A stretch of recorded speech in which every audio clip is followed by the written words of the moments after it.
the Gigabyte Grizzly Brohemian, and this is a messed up time we live in, so I need you all to do me a favor. Wear your mask. Like this, not like this, or like this, or like this, like this. Wear your mask. It's for your safety and mine. Because if I see you without one, I'm going to pump kick a mask onto your face. Got it?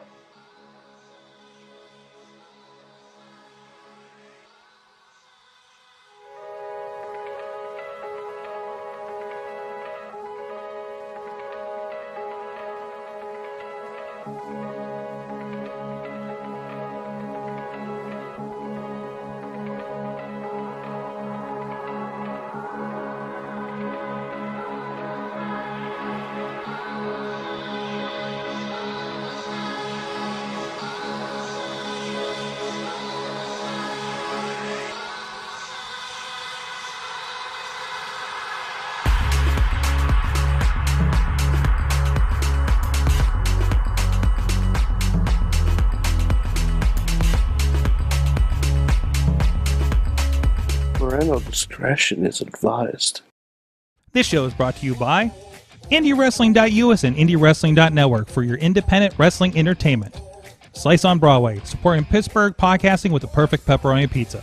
Just Pro Wrestling News Podcast. No filler, no pop-ups. Production services by Sidekick Media Services.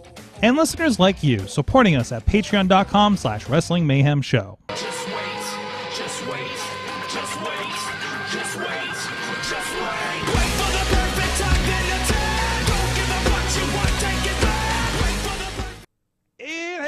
Wrestling Mayhem Show! Yeehaw!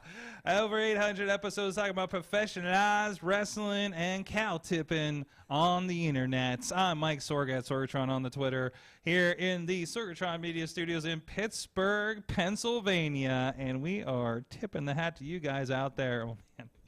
None of these puns make sense if you're on audio, I'm sure. But here we are, and we have Cowboy hats for a very special reason. Mad Mike will be joining us here shortly, of course, on the show. But in the meantime, we do have people in studio safely, I should say. First of all, over on the couch in studio is Hop Along Ronnie Starks. Howdy. Howdy, sir. Have you, I don't know, have you done cow things today? I don't know what the... I haven't tipped any cows. I know that's what we go to. You can tell we're from the damn country, but not country people. Yeah, no cows have been tipped on this day. No cows have been heard at the beginning of this podcast. It's early in the day. Fantastic. And the reason we got dressed up for the occasion, because we finally have on the show Cowpoke Paul is joining us here in the studio. How you doing, sir? Oh, I'm doing great. Awesome. He is a new up-and-coming, rising, if you will, Ryse Wrestling star over there, and I got to witness my first Cowpoke Paul match just yesterday for Memorial Day. And we'll talk about that here in a little bit. But in the meantime, hey, we do have just dropping in here. Let me make sure everything is working. Hey, let's do an audio check real quick. Can you give me a quick yeehaw? Yeehaw. Cowboy. Oh, wait. What is this? What is this, Mike? I see what he did there. We said wear a cowboy hat. To get Cowboys gear. No, we said a cowboy hat. Oh, because I'm not plugged in. Sorg, what the fuck do you think I'm wearing? It's a cowboy hat. I mean, I guess we all have a star on our hat. I mean, but you have a poofy ball. I mean, yeah. Where do I? Cowpoke Paul. wait. Oh, Ronnie's disconnected. Oh no. And I don't know. I don't think that we've plugged him in. Hold on, I'll do. So I'll round it up. Oh, hey, there you go. Oh no. He's there. Hey, Ronnie, you see that gray cord over there? Grab that, plug it in, and then you see this thing here? You see this little doohickey here? Plug it into that. Okay. All right, so he's going to deal with his own running some audio because we did not do a complete check apparently before the show. Mad Mike from Beacon, New York is with us. Yeah. Am I not dressed properly? Like it says Cowboys on my shirt. It does. Paul, what is the verdict on this one? You know what? I'm gonna give him an A for effort and let it slide. Okay, all right. You're not. You're not. You're Close not. enough. Okay. To be fair, got the general I actually idea. have like a black Stetsonist type hat at my mother's house. Oh, okay. I didn't get a chance to get it. Oh, I see. You guys were having John Wayne night over there previously, and you didn't get it back home yet. Well, I've been to Texas before. Okay. If you're in Texas and you don't buy a hat, you have not been to Texas. Have not bought a hat. I've been there several times. Katie did not bring a hat with her back last week when she went to Dallas. I'm sorry. What's happening here? Sorg, I'm disappointed in you. For that, you have to break into 5 Jimmy Crack horns. I need a what? Wait. I got to break into who? 5 Jimmy Crack horns. It's like a penance. Dude, Jimmy Crack corn and I don't care. Jimmy Crack corn and I don't care. It's like three Hail Marys and a Jimmy Crack corn. So Yeah. I guess. So okay. I mean, and because you're in Pittsburgh, you can do the angle version. I got Olympic gold. I got Olympic gold. I got a Permane sandwich too. Woohoo. Oh, there you go. No, Hey. Hey. Hey, oh, you can hear us? Are you finally part of the show? finally part There you of the go. Can show. you pull that back while you're at it, too, since you're rearranging all the studio and fixing things up So for your me? headphones Like, go are ahead and, working go ahead. Yeah. Because mine are not. What's happening? His aren't working either. Wait, they're not working? They stopped when They it stopped started. working when they plugged them in? Yeah. Oh, no. I think we bumped something over here. We'll work on that. All right. We'll get that back in. How about now? No? No? Yeah. All right, follow your cord. Make sure it's plugged in because we're live, pal. Ronnie, help him out. Hold on, we got a little bit of tech support help happening over here. Everything's falling apart. All the headphones have become disconnected. Sorg, what happened? I don't know. I don't know what's going on. happened, Should we start the Sorg? show over again? I don't know. Just I mean, we probably could. well, we'll give them so I can give them a nice feed here while we're doing this. Let's get into it. First of all, please go check out everything. Hit us up at that email address.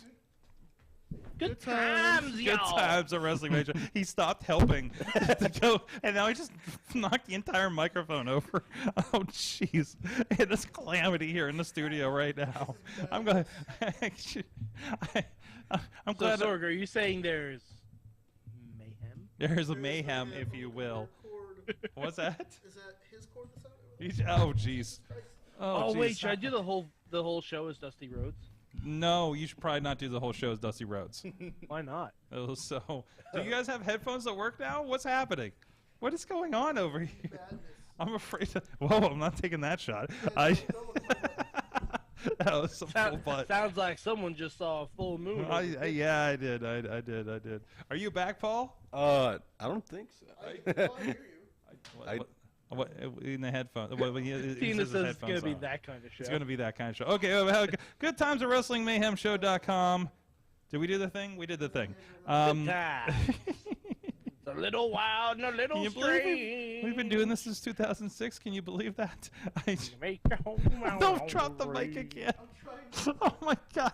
It's not an indie show. Stop throwing the mic down. Stop throwing the mic down. The sound guy is furious with you right now.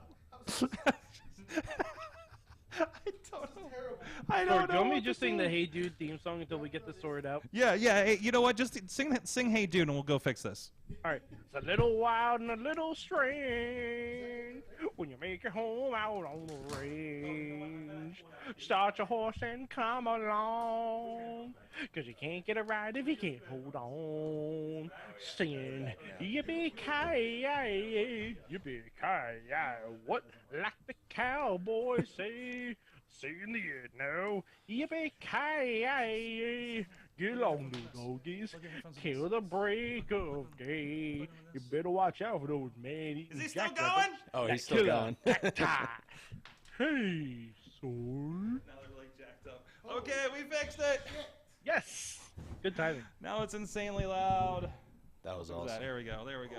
All right, now I got to get my headphones and the cowboy hat And back you just on. gotta- In the meantime, you can hit us up at 412-206-WMS0 is the hotline. And please hit us up. Oh, man, I'm out of breath already. Oh, jeez. Hi, we're doing the show now. And then also hit us up on the Wrestling Mayhem Show Facebook page and group. A lot of great discussion happened over there. The Discord group as well. where Zeke Mercer answers my questions. By the way. And the Reddit. What's up? For anyone who's like, why did Mad Mike just say "Hey Dude"? Captain Lou Albano was on a fucking episode of "Hey Dude." It works. So get it off works. my ass. It works. It works. Get There off was a your- whole wrestling episode. It's on your ass. Mr. Ernst wrestled someone Captain Lou Albano brought to the ranch. The whole thing. Wow, this is deep cuts right here, isn't it? I had a Mandela effect where I thought Macho Man was on that show and he was not. Are you sure he wasn't? Jeez. Positive. Berenstein Bears. Anyways, Berenstein. and we're here, whether we're ready or not, yeah, every of course. Tuesday at 9 p.m. Eastern Time, or as long as I'm not testing positive for COVID. I didn't check this morning. But anyways, CDC says I'm okay, though. I Sorry, swear. tell people that before they come and meet. I wore a mask when I was around them. Yeah, now that's I'm, fine. although I did just walk over there. I'm so sorry. it. I'm so Fine. sorry. Oh, there's a spider on the soundboard! Kill him! Ah! Kill it! Kill it! Get Kill superpowers it! from it. Kill it! Get superpowers from it. Where'd he go? I don't know where he Spider-Man. went. I was Spider-Man. throwing on Nutri-Grain the bars at fucking it. keyboard, Sorry. Spider-Man. Hey Dude did not have a second verse. I can't go into it again. That's okay. I threw it at the knobs that were not them. We have a big board in here. We could go into a lonesome dove rant. I don't know. Then I have to call my mom. Anyways, we're here live every Tuesday at 9 p.m. on a whole bunch of different platforms. Review of Lonesome Dove starring Bret Hart. Can we please get that as like a Oh my Patreon God, feature? I'll sign up for a non-Mayhem. I just want to get her. I just want to get her back on the show with a wrestler that doesn't get canceled in the next couple of years. Anyways, let's get. Well, what the hell? hold Please on. follow all the things. We don't Hold know on. about that. Yeah, we don't know enough about Paul yet. We'll see how this interview goes. So. Hey, some people give us money, and they do that on Patreon, and we really appreciate those that do. And I'm going to say their names right now, or I'm going to try to, as long as that fucking spider doesn't come back. Can you believe we're not drinking or other stuff? I don't know. I can't account for the couch though. First of all, our friends at the fan of the show level, Bo Diggity. Brad Burke and Team Hammer Fist at the Papa Club level, Dave Butter and Bobby F. J. Town at the Pizza Club level, Doc Remedy and the Riz at the manager level, Bradley and the Mother of Dragons, Tina Keys. You guys can support the show too, and please, because they just hiked our podcast bill at patreon.com/Wrestling Mayhem Show. because this is so popular right now. For some reason. And they sent me a notice and said, hey, you, Wrestling Mayhem Show, stop being so popular. Give us more money. And that's what happened. Right, so and then I did, because they were going to shut me have down. to make more money or be less good. Let's. Well, it's time to take it down a few notches, partners. That's Ronnie, right. I don't know if there are notches below where you're Did at. you guys see the documentary about Garfield's nightmare at Kennywood? I did Yes. watch Where that. the defunct land on it, where they literally had to say, we're going to make this thing, but we have to make it less good so it's not too popular because we can't take the capacity on the ride. Yeah. So we did the perfect job of making it wonderfully average. And I was like, Welcome what to the the wonderfully hell? average wrestling mayhem. show. What is wrong with Kennywood? We are the Garfield's nightmare of podcasting. Cat soup, yum yum. And when Sorg's not here, we're the Garfield without Garfield's nightmare of podcasting. Oh, jeez, that's man. something. I'm gonna use that as a title and see if they sue us. We should really save that for a Monday show. Oh, jeez. Oh man, Mad Mike probably didn't get a chance to see Garfield's Nightmare, right? I mean, you never went to Kennywood I've when he never came been to down here. Kennywood. Man, now you missed out on that. Now some other company made something in there that we won't talk about. Speaking And, of Kennywood, What? speaking of the Arrow 360, Oh no! So what? Did they get stuck up there? Why are we talking about this? This is a wrestling show. for 15 minutes they were stuck upside down. Oh my God! This is why I don't go on things like that Mhm. anymore. But I'm going to ride the old mill in 2 weeks. Wow, when I go to Kennywood. that's like a third of an AEW pay-per-view match. Mhm. And Anyways, nobody went over. Speaking of which, Yeah, they all went over at the same time. yes, yes, exactly. Hot crowd. Anyways, good transition, baby. AEW's Double or Nothing. Double or Nothing means how much we're putting in this pay-per-view, apparently. Unless you will ask Tony Kahn, because he was very adamant. Or if you're MJF. Or if you're MJF, apparently. Who almost chose to put in the latter. Yes, exactly.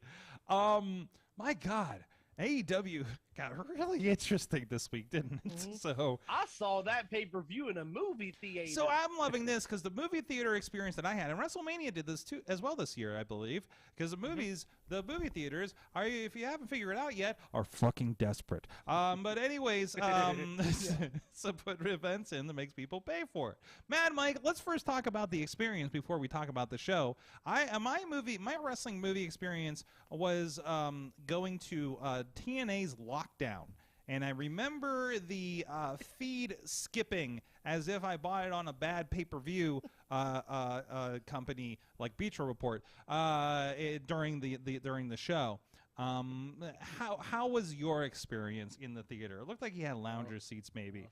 Speaking of Bleacher Report, Jesus. All right, so we got to the theater. They had a call time for 7, but they didn't show us the pre-show. Oh, jeez. So we were all just sitting there in the theater with a blank screen going on. So I pulled up the pre-show on my phone, and my buddy and I just watched the Danhausen match. And then 8 o'clock rolls around. Nothing happened. No. 8:03. No. 8:05. We get to about 8:10. And I've seen some people go, and I'm like, all right, I'm going to have to go and talk to someone and see what's going on. Apparently, Bleacher Report was having problems. Wait. You're in a theater. Yeah. And was the feed being provided by Bleacher Report? I believe what they did was they bought it on a laptop and streamed it into the projector. Guys, the fucking spider's back. Get 'em. I will. This show will go off air if I attack it where it's at right now. Anyways, this way you need like a dustbuster. A dustbuster. Yeah, just vacuum that fucker right up. Anyways, so anyway, it did bring me back to my childhood, because like you didn't know if you ordered the pay-per-view or not, but it finally did kick in. After the first match, but they showed the replay of all the power bombs, so I feel like we saw the first match. Oh, good. Oh, good. Yeah, and then we saw Wardlow get signed. So I'm like, okay, so we really just missed. And I can't say that you missed being much. Like, this is what you get for missing a meet and greet. Yeah, I can't, and I can't say you missed much of a match, too. Oh, it didn't sound like it. No, it really wasn't. Which is a shame. For a lot of different reasons. Oh yeah, absolutely. So, and then beyond that, it was smooth sailing for the rest of the night. Yeah, it was smooth sailing after that. Okay. We had a couple chants in the theater. How full was the theater? Not that full. Okay. Not that full. Like all the seats were recliner seats though, so I'm like, this is how I watch pay-per-view. Was it like when we went to that ESPN zone down in Times Square and watched like a Yankees game that one time? Like that was that felt too comfortable. Like you're just I feel like I'm in my living room and I'm about to undo my belt. God, I forgot about the ESPN zone. Shit, I really missed the ESPN zone in Times Square. Is it gone? Is it gone? Oh, it's long gone. Oh boy, I imagine turnover is pretty crazy down there. That fucker's probably been gone about 10 years. God, that was a while ago. So, yeah, it's probably when I was down there to see Ring of Honor in like 2007 or something. So yeah, I think that was when we saw Danielson's final match in Ring of Honor. Whoops. Anyways, but your experience, back to that. But yeah, other than that, it was smooth sailing. The loudest chant in our theater was Freddie Kingston, obviously, because he was wearing a New York Yankee shirt, and we're from New York, we get it. But yeah, it was a good time. A couple near falls were pretty good, but yeah, I would highly recommend going to see it in a theater if you can. So that's the biggest thing is, it's why I always like having some people around, because it's always fun, like just sitting there watching a pay-per-view by yourself, basically me this weekend. You just don't have that energy, and you're over-analyzing what's happening in front of you, right? But when you're reacting with people, that's the environment any of these should be, I feel. When it comes if to it big makes you shows feel like better, I this. still was over-analyzing. Well, yeah, of course, but at least like you, I mean, but still, like the crowd makes you forget about that a little bit, right? Like overall, right? Yeah. So I was also with my buddy Danny, who has not watched a lot of AEW. Oh, those are always fun too. So it was like he knew a lot of people on it, obviously, but like there were some people he had never seen a Penta or Phoenix match, and I'm like, oh, get ready for some fun. So, generally, what'd you think of the show? Aside from the length, which we can talk about that. We can talk about lengths a little later, ladies. But I've always heard widths are better, but okay. Yeah. But so I thought it was I thought it was a fun show. I generally, it was an AEW show. I was confused when about like an hour and a half in, I'm seeing tweets of this is the worst AEW show ever. I did not see anything that felt sub AEW to them, other than I will say Jade and Anna yes, needed some work. not great, not great. No, Needed some work. No. I have high hopes that Athena will help. Mm-hmm. But see, the thing about Jade is when Jade is squashing, she looks like one of the greatest pro wrestlers around. If she's got to go longer than 10, gets a little sloppy. She has the Goldberg problem, doesn't she? In so much as she doesn't seem like an asshole. Yeah. No, but I mean that problem. Like Yeah. she's doing a streak, she's doing this thing. She She's also her first match was a mixed tag match with Shaq. Yes. Like her first match ever. Now she's now Ronnie, Paul, and Paul. I don't know how many, or should I just call you Mr. Cowpoke? I don't know how we're supposed to do this here. I didn't get that. What's that? It's informal here. We can just go Paul. Okay, Mr. Paul. I was gonna say, do we call you partner, or have we not earned that yet? Oh yeah, partner's good. Yeah. Okay. Okay. All right. Good. That's good. That's good to know. As people in the business, when you see when you see Jade, like to me, she just seems like I think she's good enough to be on TV, but we're not getting a 5-star match out of her. She has a lot of work to do, but her physical assets and presence seems to take over. Like, what is your kind of read of her as somebody who knows how this stuff works? I guess. I mean, I don't know. You're like, you're still figuring it out too. Yeah, that's right. No, she just needs a lot of work. I don't think they should have thrown her into the spotlight that quick. Yeah, but I mean, isn't that what all companies do? Is they have a super athlete like her? They're like. I mean, well, Braun Breaker's the same way. right? Exactly. And I think Braun gets a little bit more of a pass because he hasn't he's been in the business a lot longer, just by osmosis. yeah, exactly. But Braun and Jade are actually on very similar trajectory. Yeah, except Jay didn't grow up around the business. You can't. I mean, you're not starting from zero, growing up a Steiner. Like Jade did. But for somebody, you might be starting from negative in certain aspects. There you go. Yeah, but they got Steiner math.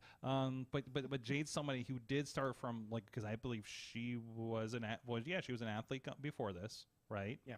So she athletically, obviously, she's very accomplished, but also just freaking look at her. But no, and she needs some work, and we're along for the ride as she's growing, and I mean she's light years better than she was, originally. Here's the thing, if there's anyone that could have used a whole bunch of reps on Dark and Dark Elevation before getting the call to TV, with various indie people, to kind of do on-the-job training, it's Jade. And, her record should have been built up on, Dark and Dark Elevation before having a TV match with Shaq. Well, You know, like, I mean, it's a match you can cover up, especially something with Shaq, right? No, I'm with you. But there's also a reason she's the TBS champion and not the world champion, right? Like that's why that's Thunder Rosa's job, right? In the scheme of things, she's not representing the company at the top level, but she's a great representation at the level she's at. It seems so. And I think she's somebody. I think she's somebody who's going to tear it up in the next couple of years once she gets all those tools in the right place. So I mean, and honestly, I think that was the weakest part of the show, easily. So, I don't think the Jericho group should have won. I thought that took the wind out of the sails of the match a little bit. Really? Yeah, I thought so. Okay. I mean, well, you had a good breakdown there with Eddie Kingston, trying to murder, death, kill. Yeah, but like, I don't know. It just seemed they built it up so much, and then like it really kind of took the wind out of the sails because the story was Jericho and Eddie. And I don't know, like, the story was never Danielson and Eddie. Like, that wasn't the bit. And where was William Regal? Like, he was a big part of the feud, and he doesn't show up at all in any part of this match. Well, it was so crazy. Like, if he comes out of a gas can, Regal should be the one to stop him. Eddie punches Regal, and that sets Bryan off. First of all, nobody should be wasting gas right now. Okay? I don't think that would have been a waste. Is it bad that that's not the first time I've seen gasoline used in a wrestling ring? Really? There was this one night in Erie, and so it got really, and the owner of the ring was very not happy about it. By the way, so anyways, which also I feel like that person, bad things keep happening in his ring for some reason. There's some kind of karma from his wrestling days, I swear.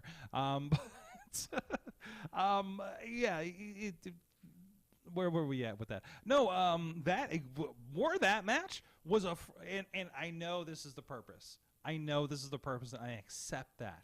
And for what it is, I love where they ended up with a lot of places with that. But that Anarchy in the Arena match was a fucking mess, and it was, as I think I've used this term before in a match of this type, was a beautiful mess. It was a beautiful mess. I appreciate how hard the production had to work on something like that. Because damn it, when I have like a 3-on-3 match decides to go all the places and I only have 2 roaming cameras, fuck me. I can't imagine trying to cover what they did. And even I think they admitted like they do not have enough cameras to cover everything that could have been happening in that match. And it was.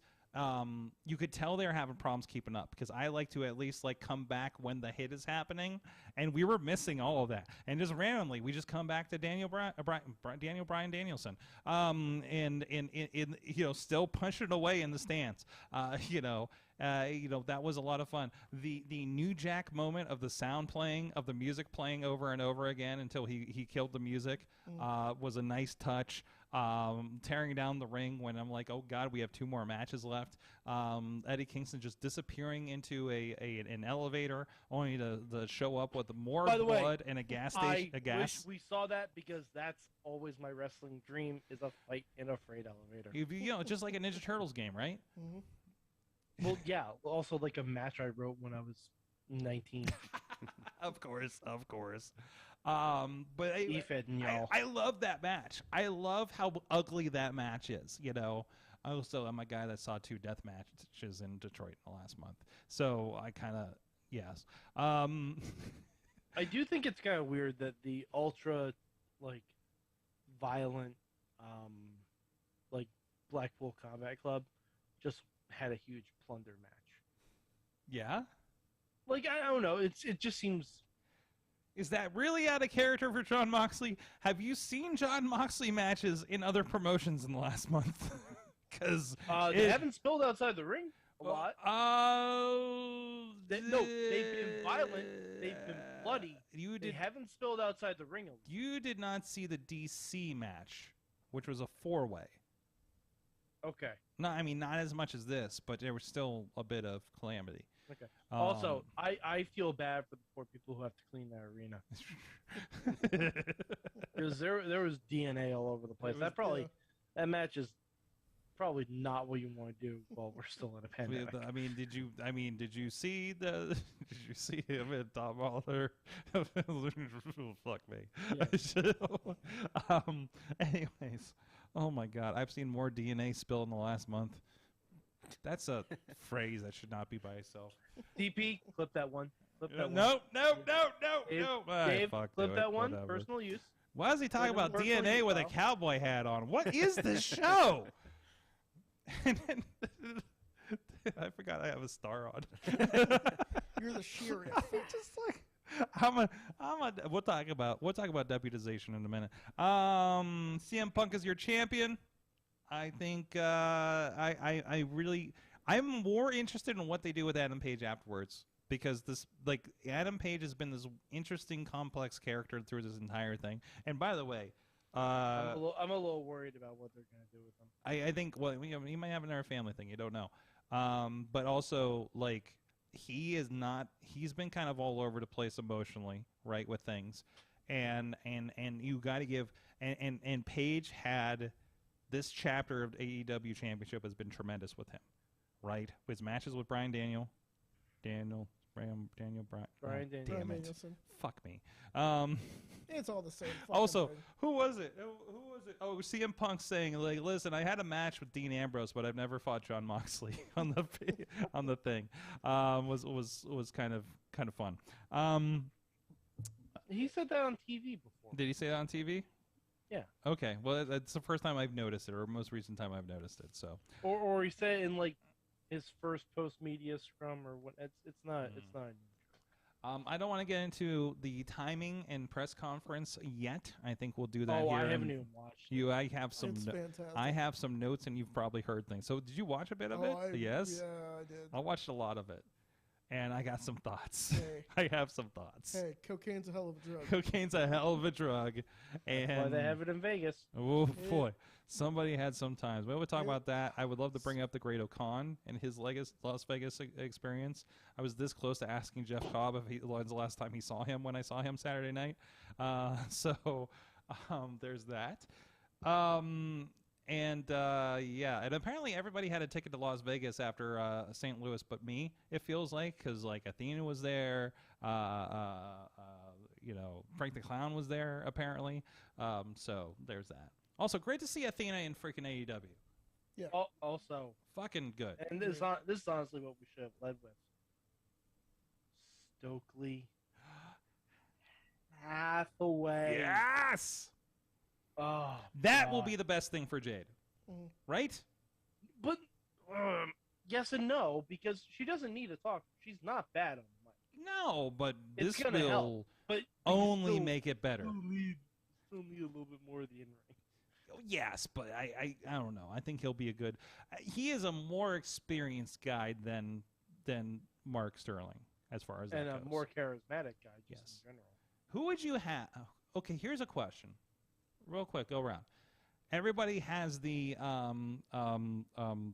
veteran coach Arn Anderson, Jake the Snake Roberts, Sting, Tully Blanchard thing going on, right? Christian Cage. Who would you like to be Jade's veteran advisor role in that vein? Trish Stratus. Trish? Yeah? Okay. Paul? No, Ivory. Ivory? Oh, I like that. Ivory I like and that. Jade. Yeah. I like that. What about you, Paul?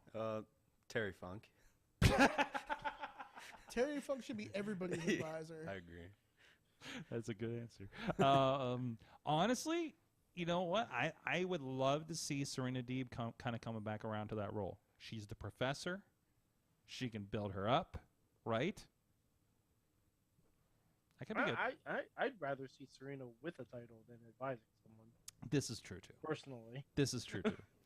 And that was a really good match with them as well. That was a really good match, but I think awkwardly placed on the show.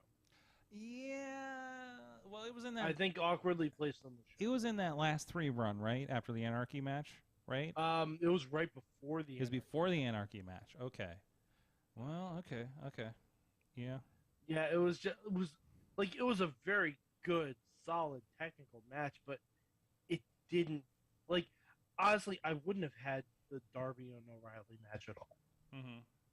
I don't feel like that helped anything because there was no heat going into that Good match. Good match, though.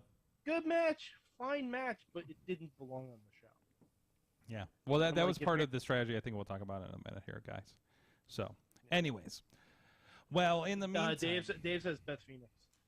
Ooh, Beth Phoenix. I was trying to figure... And I'm going to say, if she was still with us, Sherry Martel. Yeah, a Sherry, a Chyna, if she was still with us. A Luna, if she was still with us, would be tremendous. That's what I was trying to think. Who is a... I'd rather see Luna with Abaddon. It is right. Like who is like a big badass, that could push Actually, her. you know who would be really good? Awesome Kong.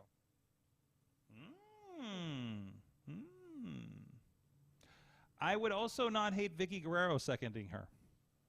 No. Yeah. It would become all about Vicky. No, you think Nyla's all about Vicky? Yes. No. Yes. I barely know. Yeah. I barely know Vicky's there unless I'm in the arena. I think yeah, but when you're in the arena, everyone reacts to Vicky and not to Nyla. Oh, but I think people are reacting. I react to Nyla.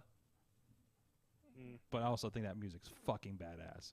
But like my favorite, man, there are 2 songs that are like when they hit, you're like you just want to fucking throw the horns up, and that's the Nyla Rose theme and the fucking Top Flight Ruby, Dante. What's that? Ruby. Okay. Ruby, my wife marking out. First she's like, "Oh, cool, Britt got somebody to play her to the ring," and then fucking Rancid came out. And she just lost her shit. Like, that's fucking Rancid. It's fucking Rancid. Rancid's fucking playing her out. I was like, yes. By the way, and this is a small note to Samoa Joe and Ruby. Just get pink and black gear. Yeah, apparently. Just let us think it's going to be something than the obvious. Because I called it 2 weeks ago that it was going to be Adam Cole and Britt as the King and Queen of Hearts. But Joe, we know you have pink gear. Come on. Yep, that'd be nice. Just make us think. Well, if you want to go check out more of wrestling that could end up on television someday, you never know. Hey, we even got stuff in there of Lee Moriarty and Wardlow and Britt Baker herself.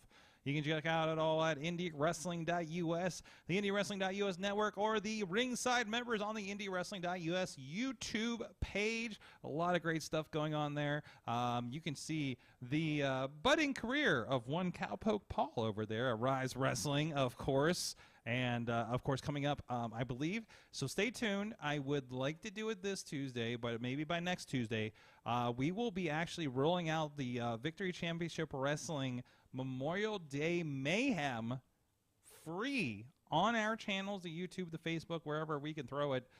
So you guys can go check that out and see what VCW is all about. And somebody might get thrown in a pool. Actually, we might look at that here in a few minutes. So we're going to give you a little preview as we're doing our next interview here. But please go check it out, IndyWrestling.us. And thank you so much, everybody that is supporting IndyWrestling.us. Everybody supporting it's what's going on. Thank you to our awesome partners that we get to work with Warrior Wrestling, helping them with the production over on Fight TV for those Warrior Wrestling shows. A great show in St. Louis this past weekend, of course.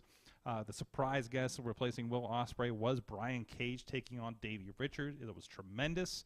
Athena against, I think it's Janai Kai, who we've seen on Dark a lot. We've seen a lot of these people on Dark, and they're very impressive. Tootie Lynn was another one that was featured against Deonna Purrazzo. And these are people that we're seeing on AEW Dark, but have you seen them actually, go on this other level on the indies, on a big stage. And this is where you need to do it at Warrior Wrestling. You can check out past Warrior Wrestlings on our VOD catalog over at IndyWrestling.us via Vimeo. Wherever you got the Vimeo app, you can watch your purchases over there. And, of course, we have a lot of great content on the on-demand platforms as well. So go check it out, IndyWrestling.us, and see what's going on there. Revenge Wrestling in Revenge Pro Wrestling. Yes, that's it. In Erie. Yes, no, my head's completely together. We just dropped a Wrestle Rage show from this past month, which was evented by Bill Collier against Pretty Boy Smooth.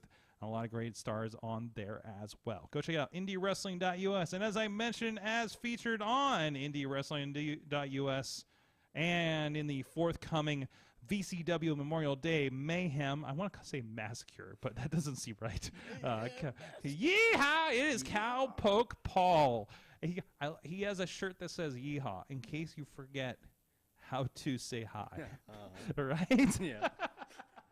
So, listen, every once in a while, I'll see a character, a personality out of the gate in indie wrestling. I throw out Jinx every once in a while. I draw out, Britt walking out the first time. I don't know why I'm just naming ladies right now. But the moment I saw a Cowpoke Paul promo from Ryse, I said, guys, this is happening, and I can't wait to see it in action. And you have delivered, sir. Thank you. So tell me, what is Cowpoke Paul? Oh, well, I was just spending a lot of time on the farm, and I figured I'd be, become a wrestler. I'm wrangling up all these cows. I mean, you're already wrestling the cows, right? Exactly. I mean, it all kind of comes together. Uh-huh. And there's a lineage of cow folk in sure. wrestling. You have the Smoking Guns. There we go. There you go. Terry Funk. Terry Funk, and then we got Cowpoke Paul. Yeah. I'm sure there's and the more, Godwins. obviously, but Cowboy Bob Orton, he was a cowboy too, and The Godwins. the Godwins, Haystacks Calhoun, obviously. A lot There of you go. haystacks going on there. There you go. There you go. Stacking them hays, What? Hey, stacking hay. I love your being such a historian right now. So tell me about you. You're coming up through Ryse. You're coming through the Stronghold. Tell me about that experience of training there with Brandon Gay. Oh, it's amazing. Everybody's super nice there. As soon as I showed up, it was like everybody instantly cared who I was. So that was great. And yeah, can't say enough nice stuff about them. Please say more. Nice stuff. That's why you're here. Yeah, but I started in, April of last year about. And, people, Joey Sinceri, might not agree with all his tactics, but he was great. Joe Murphy, the great Alexander, Dalton Throttle, Christian Noir, Nikita.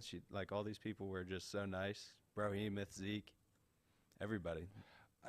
And that's a place, too, where you do have a good lineage of people. Like, I know when I was in there filming stuff for the promo that I play here on the live for you guys on video, you see Lee Moriarty's in there, and I think you're in it as well, too. You do see the Rev, I know, has been doing some promo seminars, I think, with you guys, too, right? Yeah. So,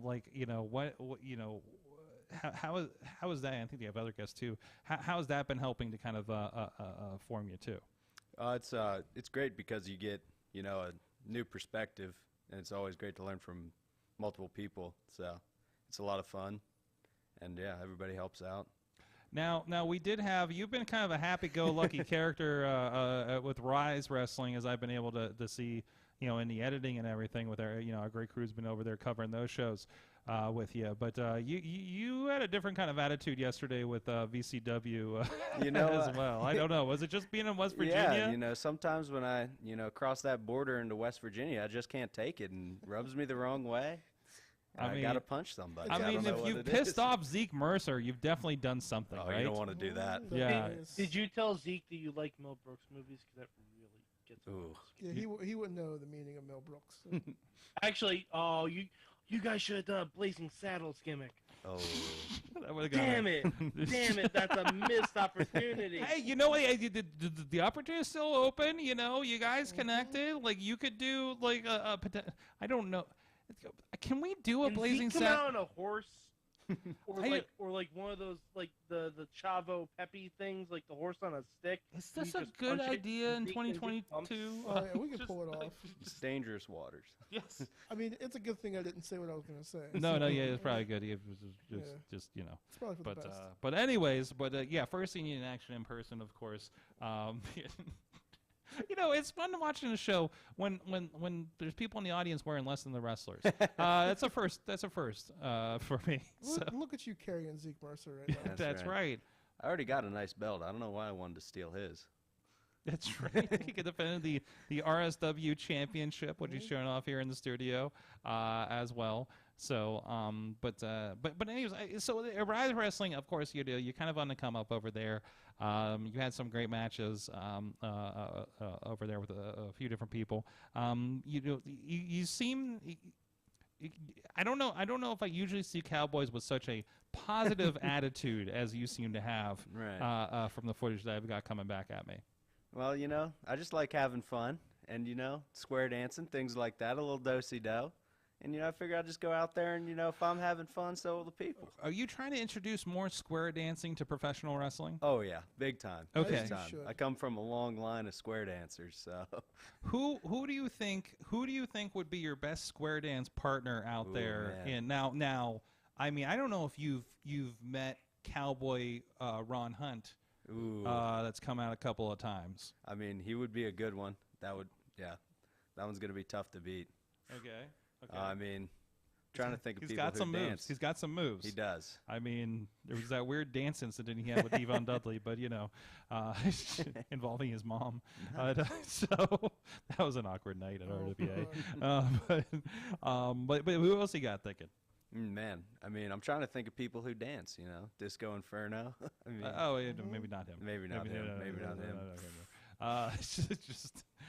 Keith Hott has got some Oh moves. yeah, Keith Hott's got some moves. Cowboy Keith. Cowboy Keith. Keith. Ah! Scotty Too Hottie. I don't know why we're worms, trying to. cows. I don't know why. What? I mean, similar animals. If there's any time Rikishi. for us to mention Bart Gunn, it's now. Oh. Oh. Where's Yeah, I Larry mean, Gun at? Club, Finger Gun Oh, Club. maybe you could be an honorary Gun Club member. There. Now we're really thinking. There it is. There it is. This is The where it comes return of the together. I mean, he Guns. already seems like he's ready to kick his actual sons to the curb. Hey man, If he wanted, if Billy if he wanted Gunn to reunite with another cowboy. Oh yeah. I I mean, thi- if I he think needs a we new got it. son. Are you auditioning to be Billy Gunn's son? Is that what I'm hearing? Yeah, I mean, Okay. why not? All right. Why not? I mean, The Smoking Sun. The Boom. Smoking Sun. I the, just did that. the Smoking Sun Cowpoke Paul. There we go. There it is. The That's son pretty of a much gun. The son of a gun Cowpoke Paul. Oh, Yes. the Oh man. oh, God and gun is with two ends. Oh. The son of a Yes. gun. I mean, That son of a gun. we see Cowpoke Paul just go around honestly, you should just make that merch. I Son of a should just gun. start tagging him on Twitter and see if I can. and be like, "Hi, I'm your long lost. Like I hear you're in the market for a new one. I just, I mean, there's no reason. Listen, there's been worse things I've seen on the Indies. And Do you if have like one of those guns where they had like the caps on them? Can you Ooh, like I can find redo one. the whole video package? from Ooh. Make Smoking sure it Gun? has the orange tip on it though, because I do not want Yeah, you rolling oof. into West Virginia with that thing. Yeah, don't and ask and chest flex. not rolling out. And yeah, No. do not involve chest flexor in this. No. Do not involve chest flexor. Bronco McBride. It's just. Because he will pull a real gun out for no reason whatsoever. Just for dinner. I just You hanging out, 1 minute later he pulls his gun out. yeah, It's like, alright. So I mean, going back to this weekend's event. I mean, obviously you didn't really fare so well in the end there with young Zeke, but that's okay. You're new. You're getting your Yeah, I mean- experience. You're getting your looks in now, right? Yeah, I mean, that happens. You Yeah, can't alright. win them all. I'd All like right. to. So I'm just going to put a picture on screen here, and I'm just Alright. going to let you go. Oh wow. Oh, jeez. That's an amazing picture. It just happened to be the thumbnail on this video, apparently, and we're just rolling with it. Noir's going to kill me. That's the stuff of legends are. What are we looking at for our audio listeners? I believe some, jerk, for no reason, Tad Jarvis, chucked me in a pool, and Noir had to come fish me out.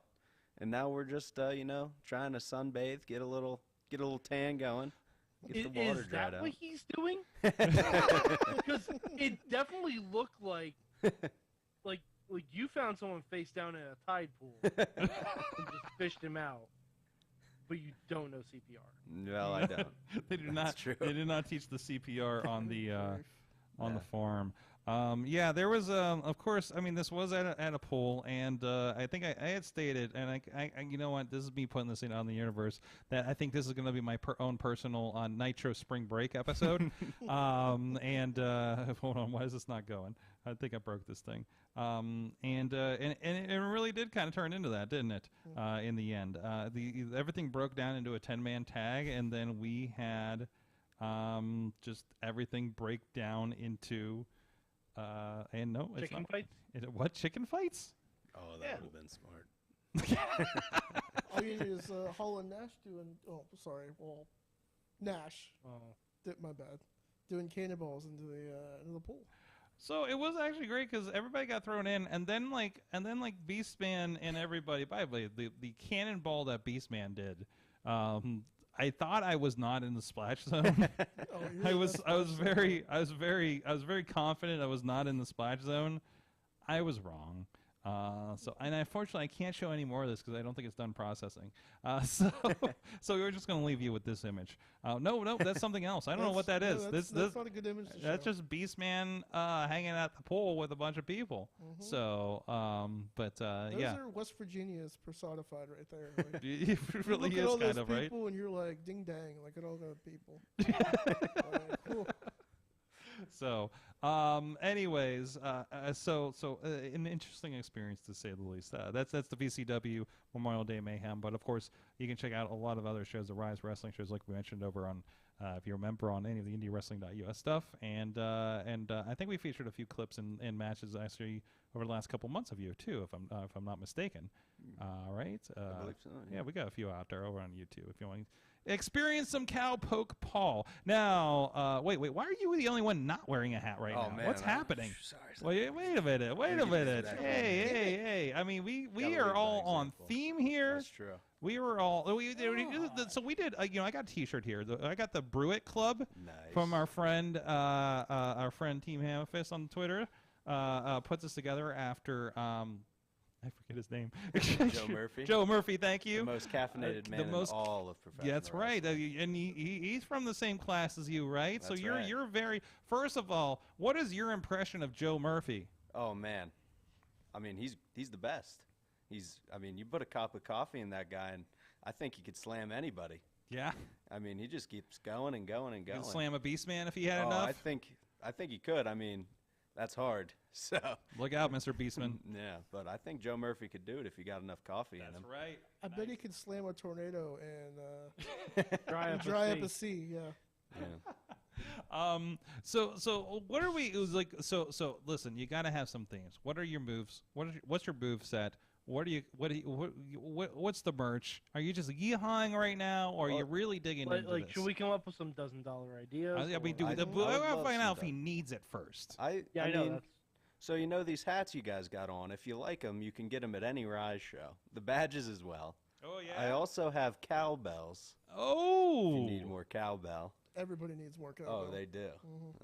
Thank you for not bringing it for the show. Yeah, I thought about it. But That would have gotten out of hand. Yeah. So, but I do love U.S. currency. So if you guys got any more ideas, just let me know. I love U.S. currency. You need like a Hey Dude T-shirt that just says Cowpoke. Yeah. And then like the horseshoe. Oh, okay. You need that shirt. Or like a picture with you just shooting double guns, like you're my favorite deputy. Mm-hmm. Yeah. Oh, yeah. You're that's my good. favorite deputy. There you go. There you go. Someone's poison in the water hole. And by the way, if you ever like in the twilight of your career, if you need to do something like Mick Foley, you literally can just steal Santino's gimmick, and there can be a snake in your boot. Oh, there we go. There's a snake in my boots. See? There you go. It's gonna I be mean, I mine. don't think those catchphrases are trademarked by anyone. No, So, no way. so what is what's your finisher? What's your signature here? So you know that jump on their back, over the top stunner, saddle up. You got that one. I like that. I like that. Big, Okay. Big running lariat. Greetings from Dry Rock. And, Okay. You know, that's about it. If those don't work, we're in trouble. I mean, may I recommend a tombstone? Okay. Okay. Those are good ones. All right. I mean, you know. Uh-huh. What are we gonna call it? Or the poisoned water hole. Mm. I mean, your Death Valley driver could be the tombstone pizza driver. Oh. Call it. I mean, it could also just be the Death Valley driver. the Happy Trails. That'd Happy be it. Trails. Trails. Oh, Oh, Happy that's a good one. Trails. Gotta That's a get a good new one. move. Name it that. I feel like somebody else does a Happy Trails though. Happy Trails. But I mean, to you know, it's territory days. You can take it. For sure. Territory days were ancient times. Ancient times. I mean, it's kind of back to territories. Territorial internet production. You could just use the lasso from El Paso. Oh, there we go. Oh. Wait. Where are you harking from? Where are you? Oh, I'm from Dry Rock, Wyoming. Dry Rock, Wyoming. I had to relocate. You know, there was somebody robbed a bank. I don't know who it was, but they thought it was me. So I had to relocate myself. So now I'm here. What kind of cowboy are you? And you know, Couldn't be you. You like It U.S. was not- currency. I don't think yeah, they use I that mean- in Wyoming. No. No. You got here somehow on someone's Yeah. dime, though. So good Yeah. for you. Well, it's horseback I got here. Yeah, there you go. Yeah. Definitely didn't Well, rob a bank. No, no, that one. By the way, Sorg, did you have like a stable for the horse? Yeah. So Like, you know, are we taking care of the horse? and we've had everything? many upgrades here at Sorgatron Okay. Media Studios, and you know, we accommodate. We accommodate. Okay. You didn't tie it to my car, did you? Sorry, look out the window, please. Let's move on. Just moving on. Listen, we got a train here. You know, we got a train here in the neighborhood. It's back. It's Yes, not it going to is scare the back. horse. So, Oh, jeez. That poor horse. Talk about a horse of a different color. yes. Anyways, excellent. Wait, what's going on? I'm checking in the chat. Can Fandango do a two-step? Ooh, Yeah, I bet he could. Oh, I mean, you could probably do a two-step with Dirty Curdy. There we go. There you go. I'm checking the chat I'm pretty room. sure they did like a cowboy spoof at some point in NXT. They did like a construction spoof. They did like a I cowboy think they definitely spoof. did a cowboy one. Yeah. Yeah. They were definitely the fashion cowboys. Mhm. Ooh, what about the something rhinestone? I don't know, the rhinestone cowboy just popped in my head. Maybe that's a Las Vegas thing.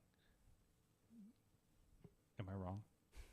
No, I mean, No, you know, I think that would have to have a flair involved. I think they own the trademark on rhinestones. Oh, there you go. There you go. Awesome. So, Cowpoke Paul, where are you on social medias? At Cowpoke Paul, I believe on Twitter. That's where we go. It's very nice. Yeah, Sorg. I already tagged our guest because NXT's counter-programming us. What are they doing? I don't know. I just have couldn't an tell episode who of was Law in and the- Order on right now or something. Couldn't tell who was in the match, but NXT 35 minutes ago tweeted someone saying on the back of someone else doing a yeehaw with a cowboy emoji. And I said someone is counter-booking. What the hell? So they're 100% Some- watching the show. Someone is counter-booking. You rat bastards. That ain't I right. cannot imagine anybody. No, Ronnie. We don't say rat bastards. We call them varmints. I cannot. Varmints. I cannot imagine anybody at WWE watching or even participating in this show at all, ever. Can Can you get a picture of me just staring at the camera?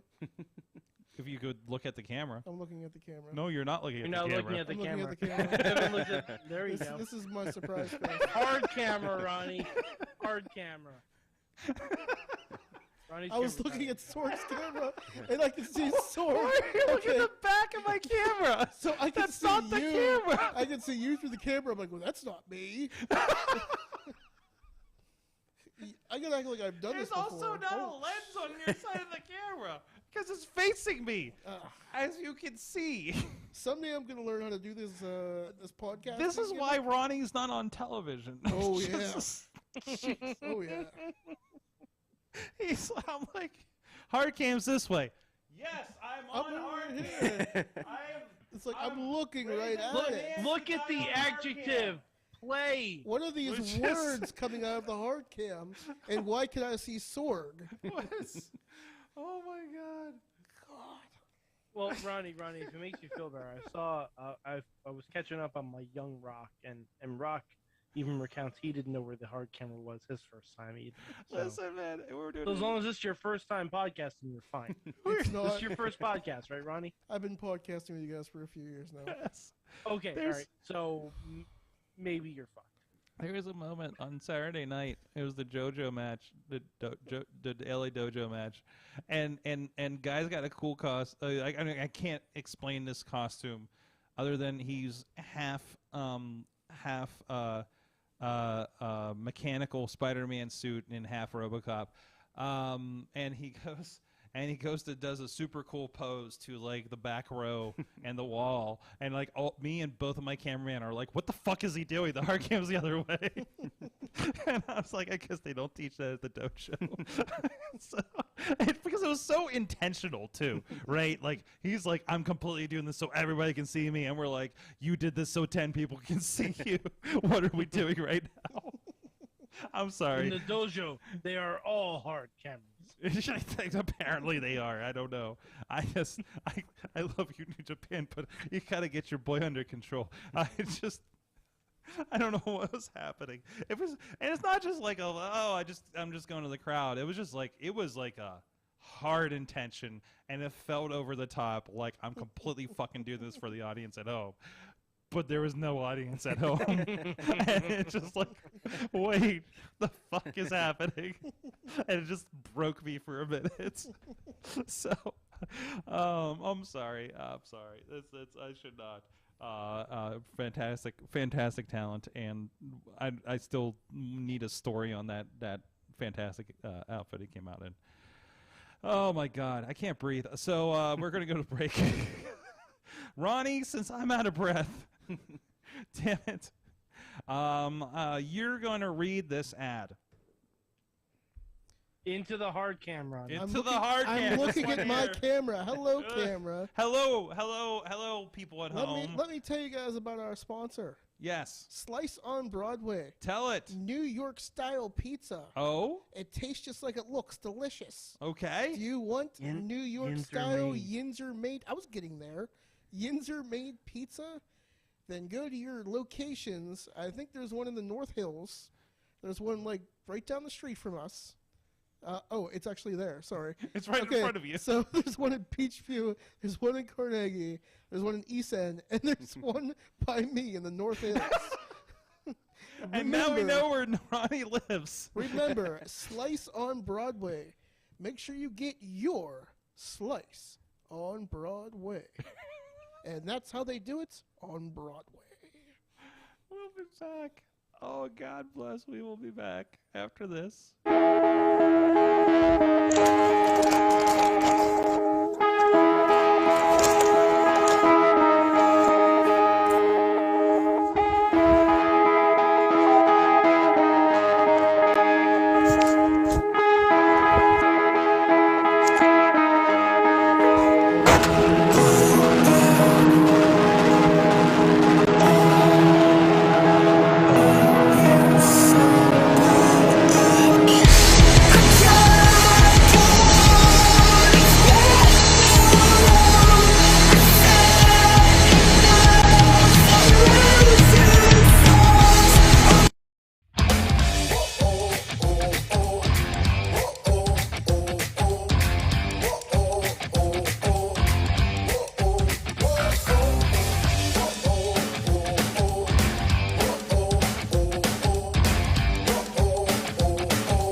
What's up? It's the Gigabyte Grizzly Brohema, and this is a messed up time we live in, so I need you all to do me a favor.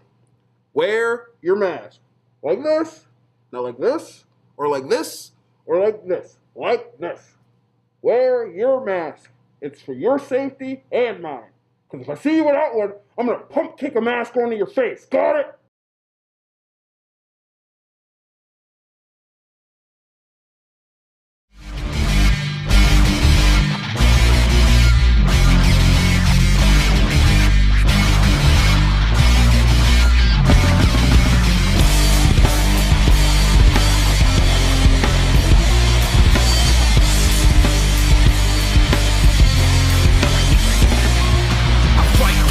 For a foot, for an inch, yeah, I fight for you all is the truth, and I'm in, yeah, I fight for every breath.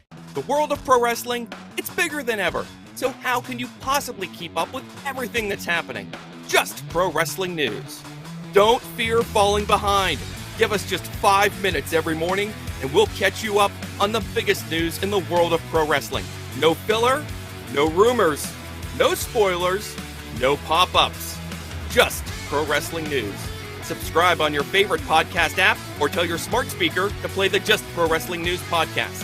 Find out more. Go to justprowrestlingnews.com.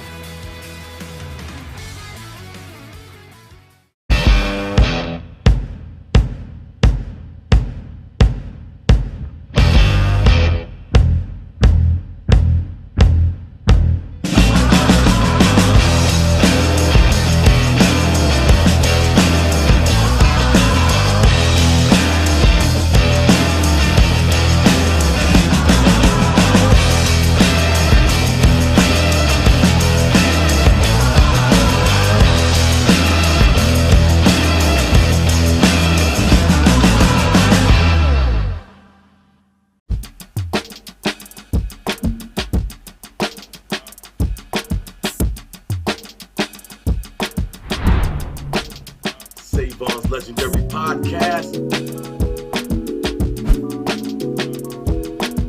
Watch out on the TV network on Roku. Grind City. And you know this, man.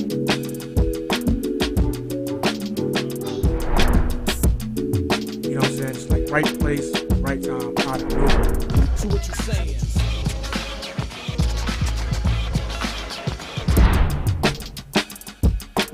Former tag team partner coming to save.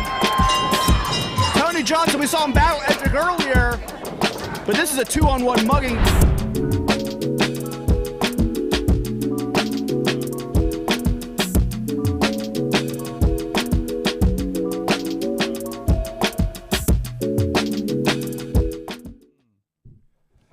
We are back, and I just realized because how I did the audio, Mad Mike's just been sitting in a penalty box listening to commercials for the last several minutes. So there's that whole situation. Hi, Mike. I had no idea what anyone's been saying.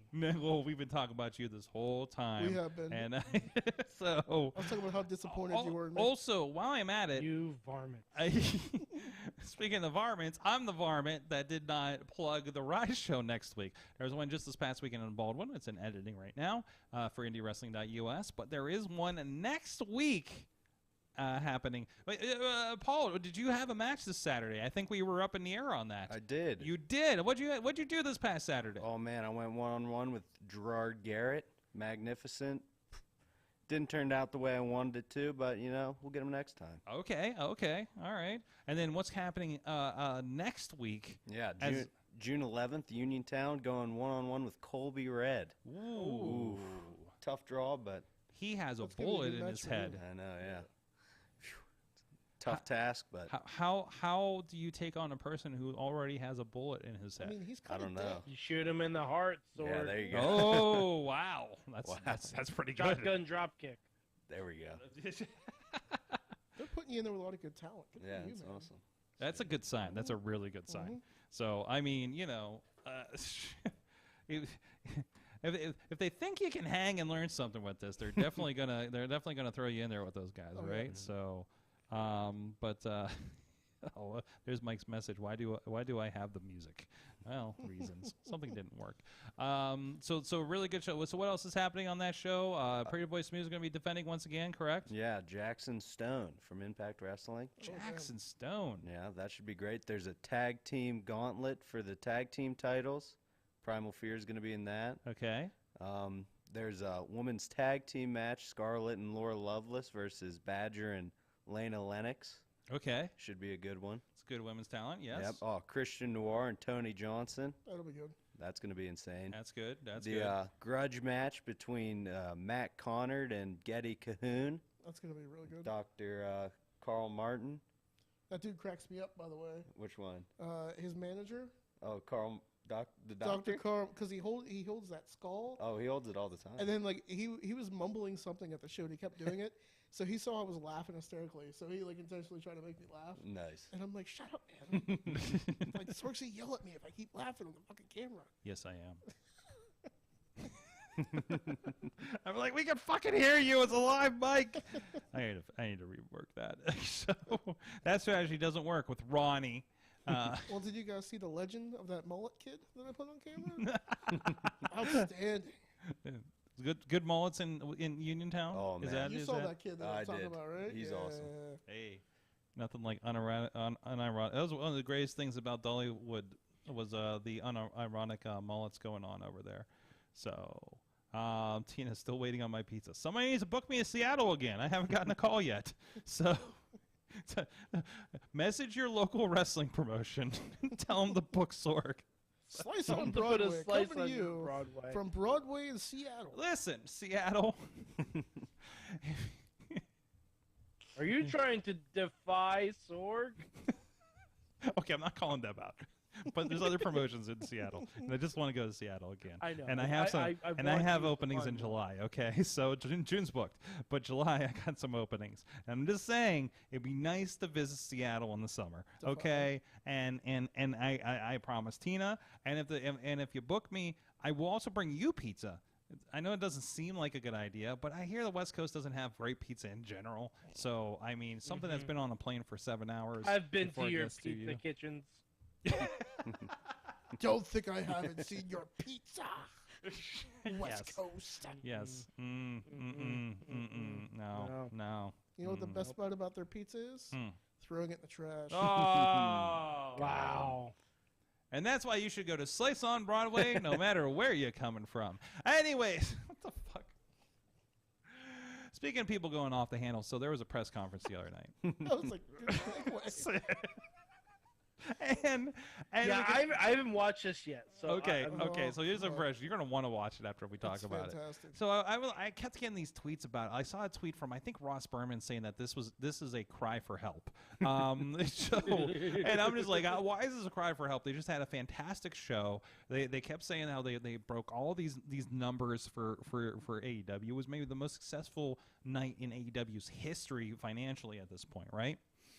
So I tuned it in. I was listening a little bit of the Punk stuff. I was listening a little bit, tiny bit of the Jade stuff.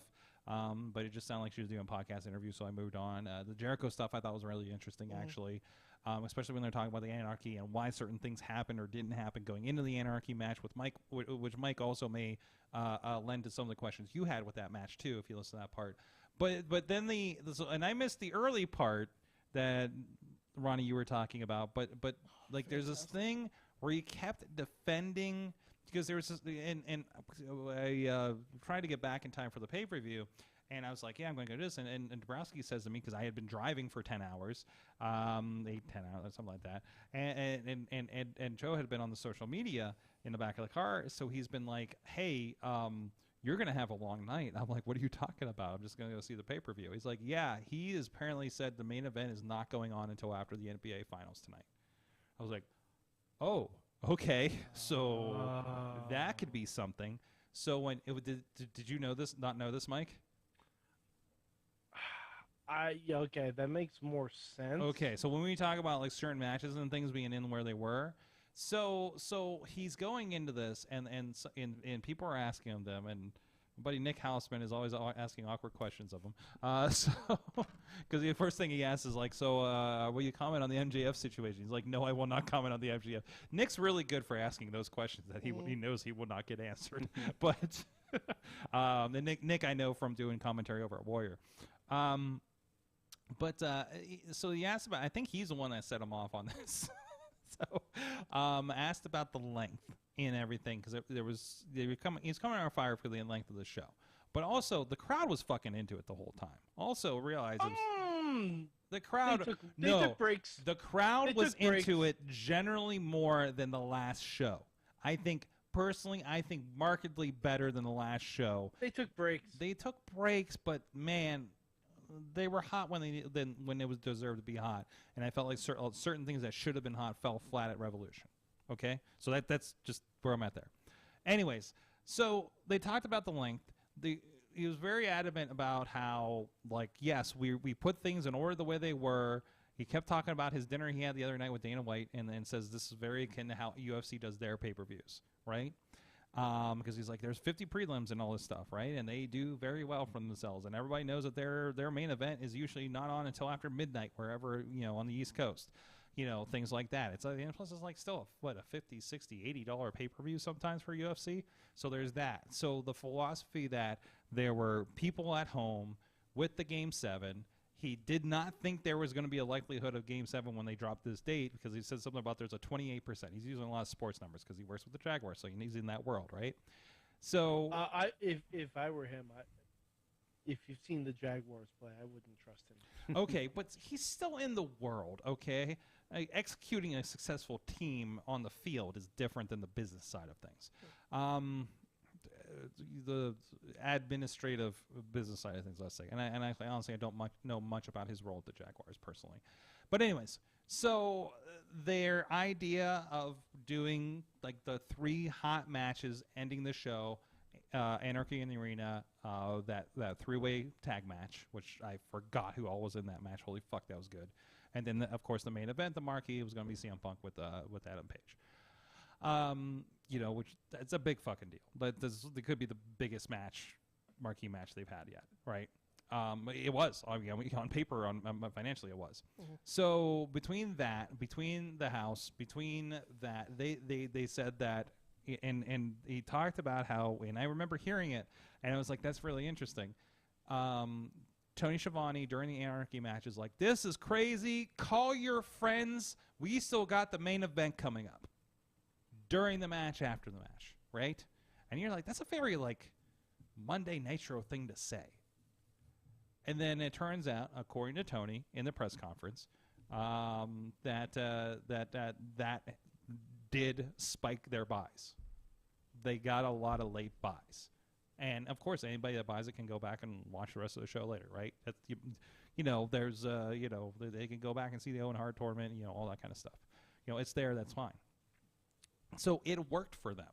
They extended it out. The buys are up. I think he said 6-figure, not 7-figure uptick in their buys from doing this strategy, telling everybody to call their friends. I'm saying it again because Mike walked away for a minute. I think he missed his part. Telling people to call their friends to still see the rest of the show and the main event because it's really crazy. Look, you're missing it. Yeah, that was irritating. But I was just saying it worked. It worked. It was still irritating. They still say it worked. That's why I said it was a very Nitro thing to say, right? But it was a strategy that worked for them to the point of a 6-figure increase, they said. So this was a business thing more than wrestling booking as a logic. And these things are going to mesh together. And the crowd hung with them, and it worked. But the thing is, he kept repeatedly justifying it. I'm pretty sure I turned it off for a while. Did you watch the rest of the press conference? Did he just keep going? Mm-hmm. He repeated himself at least 6 times. Okay. Basically this entire scenario that I just laid out for the people that didn't listen. He said there was a 23% chance of the basketball. Yes. And this is what he's talking about. So automatically I'm doing standard math in my head. Yes. As soon as he's throwing his rampage, I'm like, I mean, there's already a larger percent chance of a Game 7 happening in a hotly contested basketball series. Yeah, so he was talking about that. And he just kept repeating himself. He's like, yeah, we're doing so good. We have all this stuff going on. And this was at the end because like he was still talking at the end of the press conference. Yes. But, the CM Punk shit was... It was like an hour more of just him, wasn't it? It was. Yes. He finished all the interviews an hour in. And he's like, okay, who has any questions? So for an hour, he's just running his fucking mouth for an hour. Yeah. I'm like, so in other words, he was just running his mouth about the one thing people actually wanted to know about. Yeah. Yeah. Runtime was now. One thing he did say that he said bell to bell. Now wait, did the media scrum have to go against the NBA post show? I don't know. That might be. Probably. That might be. Did he get like 100,000 more viewers on YouTube? Is that what the thing was? He may have. He had to get his shit in. At this point, I think they probably did after all the tweets about it. So it's good for their YouTube. So cool. Maybe the next Media Scrum will be sponsored by Price.com. Or DraftKings. Or DraftKings. Another fucking DraftKings. How many times will Tony Kahn justify his length? I'm getting tired of seeing the same DraftKings commercial across multiple wrestling promotions at this point, or multiple everything, because it's the same commercial, but then they just insert what the thing is you're watching. Hold on. Here's a disclaimer for the kids. If you're using U.S. currency, to quote our guest, to bet on professional wrestling, yes, please stop. Yeah. This is not a thing we should do. Please stop. Yeah. No. Unless you're betting on me, because then it's guaranteed. You won't lose. The house always wins. That's right. Anyways, but there was that. That was the long ranty part. But Tony had these interesting outbursts during CM Punk. Ronnie, I saw some of the Twitter clips of this. But you said he was ranting about Eric Bischoff or something like that, and No, Tony. So in other words, Bischoff baited him, and Tony reacted like a mark. Oh boy! Oh no, dude! All right, so here's what happened.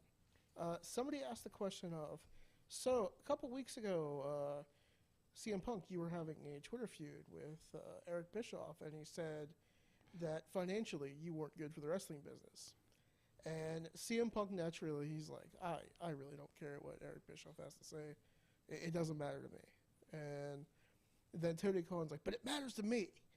He's like, it's bullshit.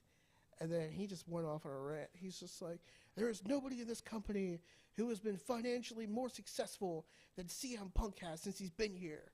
The record-breaking episode when he showed up and he was winning the Friday Night War because the Friday Night War was real, because there's a document in fucking court that says it's fucking real. And like, what the fuck is he talking about? Yeah, and he's just all right, okay. The Friday Night War is not real, just like the Tuesday Night War wasn't, or the Wednesday Night War wasn't real. No. Like, spoiler alert: more people watch WWE in general. Yeah, like. Very much on top of competing with like network television SmackDown. You know what I mean? You're not like if they're but the week he's talking about. Yes. It was not on network television. It was on FS1. It was on FS1. So of course they beat them. Is the fucking point. Wait, was that the week that they rolled over like a half an hour? They rolled over because FS1 had to account for the fact that there wasn't sports. Yes. That was the only reason they got an overrun. I wish I could get the picture of CM Punk's eyes just looking at him like... What? See, no, the look is probably like, I am spending so much of your money. Yeah, exactly. Like, that's what the look was. That's one of those. That is that look where like, listen, Paul, you're not here yet, but Ronnie, you know what I'm talking about. When you're just like I need to fucking get away from this wrestling promoter. Yeah. Like, yeah. Like we've all been in the room where the wrestling promoter is saying some wild shit, and we're like, this isn't okay, and I don't need to be here anymore. I've walked out of rooms. Yes. When I was the like, difference being, we're not getting paid what CM Punk is. Yeah. Like we were like they like you felt like a little kinship with that, right? Yeah. You're just I was just like, man, I feel you. I've had that look before. Like, I know, man. Like, I know. I was just like, wow. What was it? The look of, I am now the representative for this man. Yeah, it was like sheer terror. It was a little bit. But it's also like I ain't going where because you're paying me too much money to be here, kind of thing. Yeah. So it's the only difference. Plus, realistically, where would he go? He would go home and hang out with his dog. I don't know. No, I know, like, but that's what what I mean. Like he wouldn't. It's not like he has other no real wrestling options that he would go to. Yeah, he would just do what he was doing. I really think it's okay, that was weird, noted, kind of thing. But I do feel like Punk just kind of has these experiences with Tony from time to time. Because, I mean, we know Tony is Tony, right? We know Tony Kahn is a big fucking mark for the business. Yes. He is a money mark for the business. Yes. And I say this with all due respect to Tony Kahn. He knows he because is too, it is so. identifiable, and we are like, oh yeah, it's if I had way too much money and literally got to like play wrestling promoter and I'm waiting for him to become an on-screen character. It's gonna happen. I hope it never happens. He's not going It's to. gonna happen. I'm not going to say it. He has enough respect for it. It's gonna happen with Tony Khan. It happened with fucking Smashing Pumpkins. It's Bro, gonna happen if he also Billy Speaking of him, it happened with Vince Russo. It's gonna happen with Tony as long Khan. as Tony Khan, as long as Tony Khan isn't rolling out in a Popemobile, I'm okay. Okay, and he's not like a commissioner. And he's like, I mean, if somebody wants to go NWO and say I'm taking over the place, and they throw him through a table, like I'm cool with that. If that happens, hey, we really need to get this shit over. Da da da da. Let's make people think it's real. Hey, let's throw Tony Khan through a table. Like those kinds of things, right? He's already. I mean, he is alluded to as the boss and mentioned in promos because he is what he is. He's on screen. Mike, here's the thing. He's already an on-screen character. I know, but like more so. What more so? He's already an on-screen character. Watch the Media Scrum.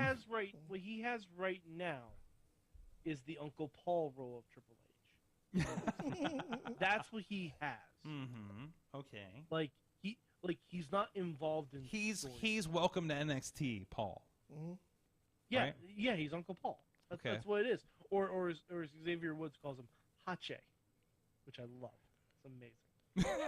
I, for one, need to see the CM Punk and Tony Khan buddy comedy. Yeah. I think we did. They need to clip buddy it all comedy's in the House of Black.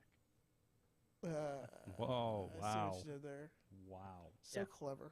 But Podner's saying if Vince acted like Tony did, everyone would be talking about how bad Vince is. Yeah, but because he does it backstage, and we already talked about how bad Vince is. And Tina says Tony needs to work on his delegation skills and a vacation. Oh yes. Oh yes. Oh yeah. Yes. I think Tony's under a lot of pressure. I also think when we're talking about Vince, it actually brings up a good point with Vince, because remember we were like freaking over the moon that Vince was acting like a human being on Pat McAfee's show, because that's the problem. Vince has achieved this godlike status of what he's accomplished, versus Tony is the most humanized human that he's overhumanized and overflawed. And wears both the positives and the negatives basically on his sleeve, whether he should or not. I don't think. I wonder if a lot of this is stemming from the MJF situation. Oh, I think he was. I think it was whatever fucking happened. I think he was stepped up. I think between the blowback from the time and the MJF situation, whatever the fuck is going on there, because it's not like anyone associated with AEW is really good to accept, shall we call, constructive criticism. If you just try saying something slightly negative about AEW, they come for you, and apparently it starts with the top down. Because the length, while there are significant like business reasons to do that, it's also like, okay, start the show at 9. Start the show at 9 if you want to do that. Wait a minute. So it's a holiday weekend. I think there's a lot more that goes with it. And also, he's talking about UFC pay-per-views. Mm-hmm. UFC pay-per-views are on Saturdays. Yes, and they're not competing with that, and they do better. No, but he's talking about like that their pay-per-view was structured like a UFC was. It wasn't. It's on a different day. And this is a holiday weekend. Yeah, but like even on holiday weekends, UFC runs on Saturdays. So why are we comparing? No. But he's talking about that strategy. But he also says that like UFC's night is Saturday, and historically AEW did better on Sundays as a rule. Right. Right. So Because I don't know why we're back to Saturdays here. But like also UFC doesn't have set fight times. Okay. So I mean, like you can't like I don't think they should be structuring how they time stuff out based off a UFC paper. Cues, not the rule book. Okay, is the intention here? And I think you're misconstruing some of the stuff that we are telephoning to you from him. So, Ronnie, I feel like it makes sense the way he put it. Mm-hmm. Yeah, what Tony says in this interview. So you're deconstructing my telling of what he said, and I don't think you're going down the right hole on this one. Okay, well, so I would pause your sample until you listen to Tony, or okay, if you were to have a watch the chance. Insanity and then So I'll come back. yes, so watch the Insanity. Come back with us. Mm-hmm. Come back from the dark side with us. So and just as a final thought on this, cocaine's a hell of a drug. Yeah. And for whatever happened tonight, I would tell you, at least on this side of the desk, everything is like I'm water and coffee. So not even a drinking night. So the fun stuff's for when I go home. Anyways, not cocaine. Okay. Only did that once by accident. So you don't have to tell them that, dude. Gathering's a hell of a time. I've said it in public before. The gathering's a hell of a time. Gathering's a hell of a time. And don't take things from strangers. Dude, all I'm saying, man, people are gonna die in that haunted house. No, I don't think. I'm fucking telling Ronnie, you right now. Ronnie, come on. I've seen that movie before. It'll be brother. fine. It'll be fine. You know what? I thought I was going to die at the first gathering, and I was fine, okay? It's fine. I'm like, you know what? There was a point. Oh, we're fucking going somewhere. There was a point at the first gathering I was at in 2001 in Toledo where I was looking around, and I was looking at this, and I'm just like, am I in a cult? A little bit. Sword, Yes. do not drink the laced Fago. No. Well, that was until many, many years later where I had that incident. But anyways, lol, Sorgan edibles. Yeah. Good times. Anyways, Soul's got a lot on his shoulders. Also, like Tony, I don't think. Yeah, man. I think wrestling is his outlet, man. It has to be. It says put an air tag on Ronnie before the gathering. Ronnie's not going to the gathering anymore. Hey, Cowpoke Paul. Yeah. What are you doing the first week of August? Oh, I got no plans, man. You want to go to the gathering of the Juggalos? They'll love you down there. That is a hard yes. Yeah. Will you be in gimmick the entire time? Oh yeah. Yes, dude. Hey, there's Cowboy Juggalos. They're down. Dallas was one of the original clown towns. Sweet. Baby. Let's do it. All right. Let's do it. You go up to the nastiest looking girl and you be like, "Howdy, ma'am." Oh my God! Apparently, there is an NXT in your house this Saturday. Are they just announcing this for the first time? I have. This is the first I've heard. It was. We had the show on in the background, and it was like all over it. I mean, I thought it was in your house going on right now. God. Yeah. So. I mean, it'd be nice if we knew somebody in the company that knew this was happening. God, I mean, but as we established, nobody at WWE would possibly be involved or watch this show. Not at all. Nobody Well, no, they at just all. had spring break-in. That's why I didn't think they'd be doing a pay-per-view already. Boy, nothing goes over your head, Mike. Because No, catch it. it wouldn't. I'm too quick. I'd catch it. Yes. I'm glad we're all there. Look at my eye. What the hell is happening in the chat room? There's like all caps. ADHD is a hell of a drug. Look in my eyes. What do you see? Sorg joined the cult of ICP. Oh boy. Yeah. I need that as a T-shirt immediately. Holy shit.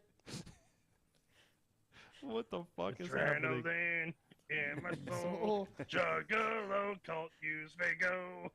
Oh my god. Oh my god. I'm buying so much Fago when I'm in Michigan next week. I'm done. Oh, guys, what'd you learn from wrestling this week? Cocaine's a hell of a drug. There's a pay-per-view this weekend. Tony Kahn needs help. Literally. But he's doing a good. You know what? He's not. What? Not yet. He doesn't need help yet. Well, he's doing an okay job. He just needs to find an even amount of cocaine and knock all Tony Montana after the pay-per-view. Can we call him Tony Cantana? Yes, we can. Tony Cantana. And Punk is his little friend. Yeah. Say hello to my little Punk. Let's go. Like, it's just, yeah, you know, he just need to calm down a little bit. You know, take it down a few grams. You know, is that how that's weighed out? I don't even know how cocaine's weighed out. Kilos. Probably. Kilos? Thank you. Wait, what? Buckaroo Doug? How do you know that? I don't know, man. How many? Cowboy Paul, how many kilos of cocaine can you fit in a cowboy hat? Go. A lot. I need to. I don't do cocaine. I just like how it smells. Oh. In that case, me too, brother. That's my favorite quote. What does it smell like?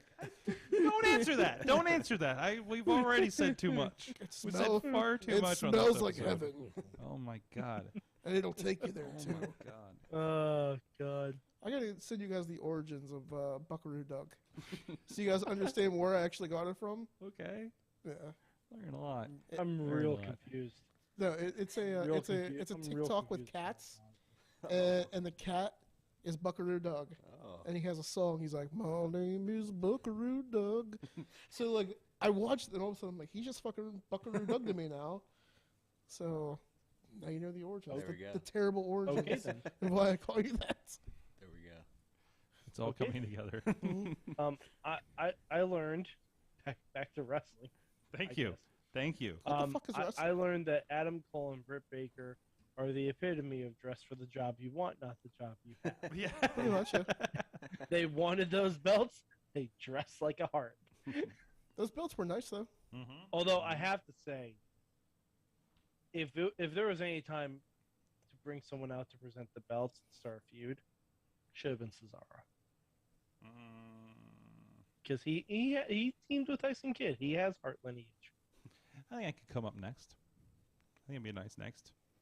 Also, in my mind, I feel like part of this is set up for a mixed tag belt, right? I said the same thing. Yeah, yeah. I don't think it's gonna be because they did mention that those belts are decorative and not to be. No, absolutely. They're gonna walk around with them, just like Owen with the Slammy Award, right? Mm-hmm. Yeah, which I think is genius. I think it's beautiful, you know. And they are gonna. I think they should walk around with it for most of the year. I agree. I mean, now you don't have to have either of them chasing a belt, because all they need to do is go through whatever feuds and just keep talking about I'm the effing Owen Hart champion, you know, the King of Hearts, and literally no, they're good. No, yeah. They need to call themselves the King and Queen of Hearts. Absolutely, and you know, and they're going to be a power couple, power trip couple kind of thing. In my mind, it seems to make sense. And I think this is, you know, we've kept them apart from each other for the most part. Also, the look he gave Tony too was great too. It was so wonderful. Because we haven't touched that for a while, right?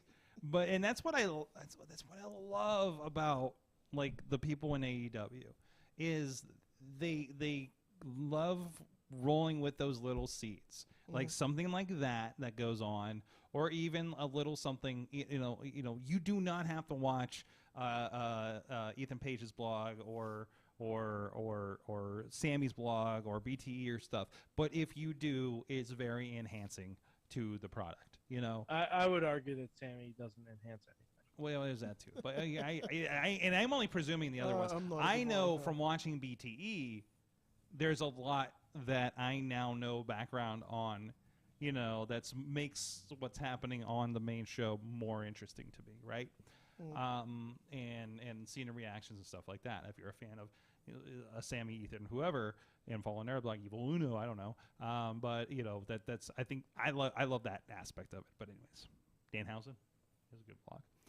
I think I watched Ethan's blog one week and Danhausen's, and they were both playing basketball. Like wherever they were at had a basketball court because it was whatever local basketball team, right? And there's like I was literally watching two sides of the same block, so happening at the same time. They do that with the toy hunts too. Yeah, well, yeah, especially between Ethan and Danhausen, right? Because they're old buddies. But anyways, okay. Where we at? What did we learn? Cowboy Paul. Cowboy Paul. Did you learn anything? So I would say that if you're on a show near a pool, pack extra pants. You didn't do that, did you? How's your gear? I mean, the boots are drying out. I was just wearing jeans, so I just threw those right in the trash. Do we call out who does? No, I don't want to spoil it. No, but there is one individual who did not get in the pool. Really? I think out of the entire roster, there was one person who did not get in the pool. I know referee George didn't. Well, he's a referee, but I'm just saying there's a 10-man tag, and I'm saying I think only 9 people got in the pool. Wow. I don't even know who didn't get in the pool. Yo, because you were too busy getting dunked in the pool when I noticed somebody just saying, yo, I'm out. And you have to watch. I'll have to watch to see. Memorial Day Mayhem coming up here this Thursday or next, whenever I finish it. Not live, but presented live-ish on social medias. Did I say I learned? What did I learn? What did I learn? I learned that. While you're thinking, Sword, Tina learned that you must really hate a motherfucker bring a full can of gas to the match with these prices. Oh no! Oh no! My mom's watching this show right now. There we go. And I just said motherfucker. Hi, Mom. We're lighting motherfuckers on fire. It's not the weirdest thing I've done. You can always start monkeys flipping poo. You know. I don't think we did any fire stuff. No, somebody did try to light a table on fire when we did backyard once. You just completely kayfabe your song. What? I said we could be monkeys flipping poo, and you just ignored it. Oh, I missed it. I guess. Yeah, Tony's. I learned that Pittsburgh Mills Walmart has AEW figures. Surprise, bitches! Dude, the Collinsville, Illinois. It keeps flipping me out because we kept saying we were near St. Louis, and that's like a different state. But we're like 20 minutes away. They had the most AEW figures I've ever freaking seen. You sent me that picture. Joe has one too. I want to see if I can pull it up on his Twitter real quick. Because he's like, why didn't you get me some? I'm like, bro, because you were like fucking doing your fucking secret meetings in your hotel room. It's like, first of all, the Pittsburgh Mills never has anything. The fact that he stumbled across wrestling figures at the Pittsburgh Mills must have just been stalked like 5 minutes before that. Yeah, right? Because the scalpers who live around there just snagged their shit up so quick. I got a Wardlow. It's in the back with my Brit and my Pentagon and my Ray Rowe, or whatever he's called. So many Athenas on the pegs, he pointed out. There are a lot of things. There's like there's so many Ember Moons just all over. She's the new Rio. Well, you know what they say. Yeah? Ember starts a fire. You can take all the figures and start a fire because there's so many of them, and there's no way. But maybe they'll come off the shelf now that I did get an MJF figure. I found one. Oh yeah. This weekend. Oh, get it like before I knew about the controversy, I bought one. And I'm like, oh no, I buy a figure and now he's. Are we mad at? Are we mad at MJF? No, because it sounds no. Like he knows his worth too, just like Sasha and Naomi do. Okay. MJF has been, I'm going to say, apart from Britt, the most consistent high watermark part of every AEW show. He's never had a feud that's missed. He's never had a promo or a match that's missed. And he's been, like, I hate to say overlooked, but the fact that he has never been a champion in AEW seems like a misstep on a massive level, like we would say. And that's like a Miro or Cesaro had never won a big title in WWE. And that's where we're at with it. Hey, by the way, I did get here's your picture. Although this is really mixed in, I realize there's like random WWEs. Yeah, in the there's middle. He-Man stuff there. Yeah, this is like. But that's still a lot of stuff. Yeah, they must have just stocked, but that's still there's some on the bottom there as well. There's some Nylas, there's some Brits, there's some John Silver, so Miro. There's some MJFs, some Ty. I need to find that. More Ty. There's a lot of Ty Contis in this. Holy shit! I see a Britt Baker over in the corner right there. There's in both corners. Holy crap! That's a lot, and then mixed in there, there's a lot of random WWE. It's like somebody's like, fuck it. What the fuck is this Bray Wyatt thing going on right here? Oh, okay. So this is really cool. The WWE Superstars one. They have a Shawn Michaels one coming out. A Scott Hall, Kevin Nash. Are they like the old Hasbro's or something? I don't think Hasbro's. They're similar. They're kind of like what they did with the He-Man mashups, only they just took out the He-Man. Yeah. Oh, really? Wait. Yeah. What? It's basically Bone Crunchers, but not really. Oh, okay. Gotcha. The He-Man's badass though. That's from the CG one. I like the CG He-Man. Really the new one on Netflix. I really like it. It's really good. I mean, it's not like I don't enjoy it as much as the She-Ra reboot or the He-Man continuation they did. Yeah. But I appreciate it. It does a lot for me, and I enjoy the new takes. So I don't know why I feel like I need to defend myself for liking the He-Man. That's I don't even know why you're definitely written for the kids. Cowpoke Paul. Yep. Thank you so much for joining us. Thank you. And I hope everybody joins you at Ryse Wrestling here in about a week and a half on the 11th. It's going to be great. There you go. Can't wait to see it. Can't wait to see what you wrestle up. Oh, yeah. Rustle them up. A nice victory. There you Hopefully get some U.S. currency. Yes. That'd be great. That's your here to make all the American monies. Yeah. You know. Because if people want to pay me in gold. It's like I'm looking for American currency and a Cowpoke Paul blimp. Yeah. What's equivalent? What would be your equivalent of a blimp? I don't know. A really a big Conestoga horse. wagon. Oh, a covered wagon, yeah. There you go. You know what? We need to have when we get some time when we bring back the game nights. We're gonna bring back Cowpoke Paul, and we're gonna play Oregon Trail. Yes. Oh. Yeah. Damn it. Oh, I thought you were going in D&D. I'm like, are we gonna get a cowboy? Oh. We're playing Oregon Trail.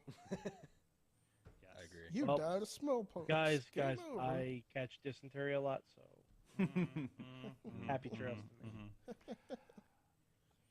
Ronnie Starks is here, and he's looking for a publicist. Because I can't be trusted on the internet. Yes, we had a conversation with an author here earlier tonight about how he needs a publicist. And I'm like, what are you promoting? I'm promoting how I should stay off the internet. It's probably best for everybody. That's right. And also somebody who will not accept the publicist because he's Mad Mike. Oh, I don't need a publicist because I always know where the hard camera is. There's that too. He also no, I feel like I've said too much about the LA Dojo today. You don't like those guys. So anyways, it's just the funniest moment. It's probably only funny to me and my two cameramen. Hey, shout outs to Roger. Ronald. No, oh God, I saved his name so I wouldn't forget it. And the Team Ambition crew out there, who's the media crew that works with them. And Team Ambition is, of course, Davey Richards' school in the St. Louis area. A lot of them were featured on the Warrior Wrestling show, but they tossed me one of their video guys and they met one of the photographers. Really cool crew out there for being like in a new area and everything. A lot of people were really awesome to work with and around. So I want to give a shout out to generally to Team Ambition. A lot of great talent, a lot of new talent that I hadn't seen before, and a really cool crew. Down there. Go check it out. That's Warrior Wrestling 22. It is, of course, over on Fight right now. It'll be coming up on a whole bunch of different platforms as well in a few weeks too, including IndyWrestling.us. So, and you can check out all the back catalog. We did post the Thunder Rosa Athena match from back in February over on the VODs. If you want to go check that out, IndyWrestling.us. Thank you everybody for joining us. Thank you chat room. Hi mom. We'll see you guys next time. Mayhem out. Just wait, just wait, just wait, just wait. Wait for the perfect time then attack. Don't give up what you want, take it back. Wait for the perfect time then attack. This show is a member of the Sorgatron Media Podcast Network. Find out more at sorgatronmedia.com.